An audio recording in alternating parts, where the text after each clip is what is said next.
A rodada de terça-feira da Copa Libertadores da América envolvendo times brasileiros foi de extremos.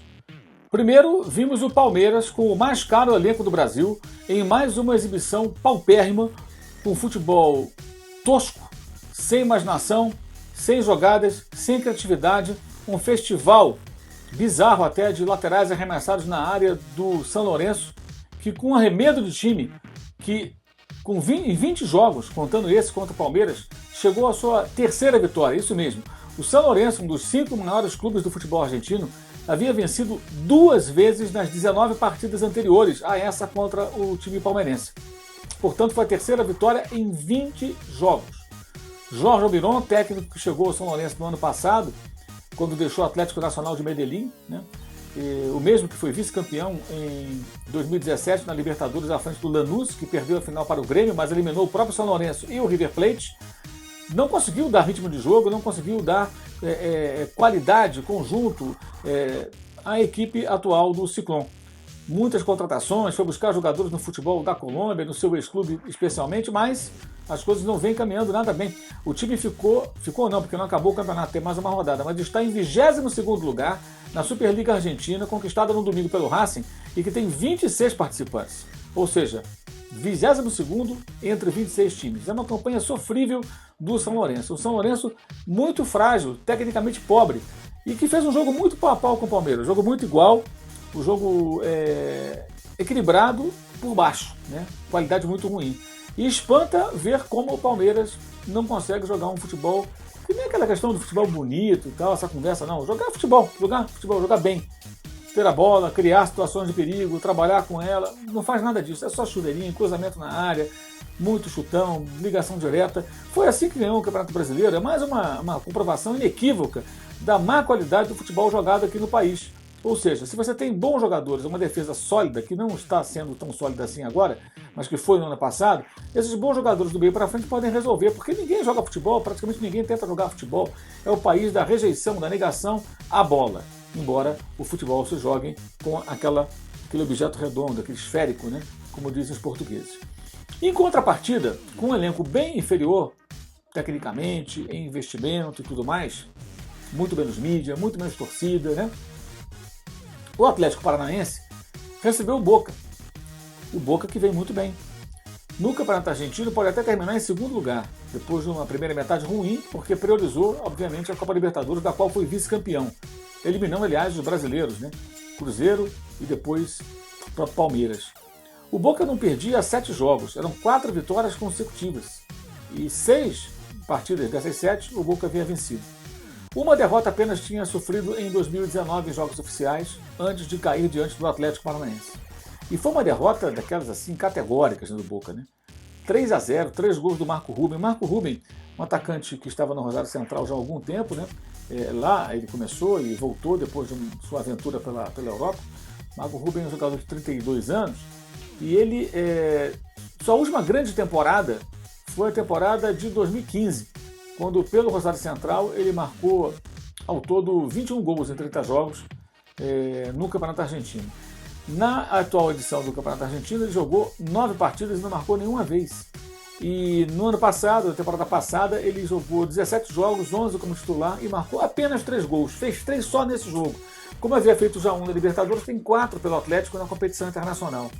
Ou seja, o Atlético não só teve uma grande atuação, como conseguiu fazer renascer o artilheiro que contratou em baixa. É um jogador que não vinha bem e que marcou 3 gols, um com o pé direito, um com o pé esquerdo, um de cabeça, impressionante, né? Aproveitando ali gols de centroavante, chegando para definir as muitas situações de gol criadas pelo Furacão. Foram 20 finalizações, gente, 20 finalizações do Atlético contra a meta do Boca. No ano passado, quando jogou contra o Boca na Argentina, o Palmeiras não chutou no gol, na direção do gol. Pois é em casa, o gramado sintético, que você vai dizer isso, tudo bem, mas não importa. 20 finalizações contra um time que vem em uma boa fase, que tem um elenco caro, Benedetto, Mauro Zarate, Carlos Tevez, ou seja, o vice-campeão da Libertadores. Foi uma tremenda vitória do Atlético. O Atlético foi o time que fechou 2018 jogando o melhor futebol no país. Ganhou a Copa Sul-Americana, perdeu 2 jogadores importantes, como o Rafael Veiga, que voltou para o próprio Palmeiras, estava emprestado, e o Pablo, muito bem vendido ao São Paulo, mas mostra que consegue se recompor rapidamente. Excelente trabalho do Thiago Nunes, excelente desempenho do time do Atlético, uma vitória muito marcante que coloca cada vez mais o time num patamar importante dentro do cenário internacional, que é um grande objetivo do Furacão. Foi um confronto entre o vice-campeão da Libertadores e o campeão da Copa Sul-Americana, um confronto gigante, né, em relação a tantos outros que já aconteceram até aqui nessa Libertadores. E a forma como o Atlético derrotou o Boca, olha, poucas vezes vimos no Brasil o Boca ser batido da maneira que aconteceu. O próprio Palmeiras já goleou o Boca, sim, é verdade, mas faz tempo. Estou falando em linhas gerais. Então foi um resultado marcante, de grande futebol, um time que teve muito equilíbrio no jogo em posse de bola, 49% para o Atlético e 51% para o Boca, ou seja, nada muito gritante, né? Um jogo até bem equilibrado nesse sentido. Mas o Atlético não negou a bola, o Atlético teve um número de passes muito próximo da equipe argentina, 322 contra 368 em passes certos. E é um time que, quando joga em casa contra determinados adversários, ele sabe a hora de ter a bola, a hora de acelerar o jogo, e acelerando em muitos momentos na hora certa, conseguiu chegar a esse placar importantíssimo, muito marcante, que mostra que o Furacão, que ainda está engrenando, né, porque no Campeonato Paranaense não usa o time titular, foram poucos jogos da equipe principal com essas mudanças, né, saídas de jogadores, a chegada de outros, né, mostra a sua força e que manteve realmente a competitividade nessa transição do ano passado para a temporada atual.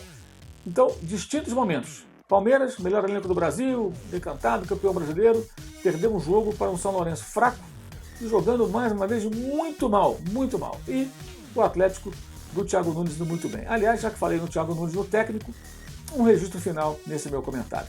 Impressionante como as pessoas, muitas pessoas na imprensa, fora da imprensa, têm receio de criticar Luiz Felipe Scolari. É o técnico dos mais blindados. Muricy já foi assim para a imprensa paulista, agora é o Felipão. Quando ele vence o Campeonato Brasileiro, é óbvio que ele tem méritos e ele é elogiado. Eu mesmo, que sou um crítico antigo da sua forma de montar as suas equipes, não admiro, não gosto, acho antiquado. Por mais que entendo assim mesmo, que a sua vitória, seu triunfo no Campeonato Brasileiro foi um reflexo da nossa má fase, do nosso mau futebol praticado aqui, pela forma como ele monta as suas equipes. Mas ele teve méritos, evidente, soube aproveitar as qualidades do seu elenco e superou seus rivais. Isso não se discute. Ganhou um campeonato de pontos corridos, amigo, não tem discussão. Palmas para ele, independentemente de gostar ou não do estilo, temos que ser honestos e elogiá-lo. E o elogiei na oportunidade e sempre falo, ele não engana ninguém. Não fica prometendo coisas que não cumpre. Quem contrata os colares sabe como é que é. E é assim que trabalha, para o bem e para o mal, quando dá certo e quando dá errado.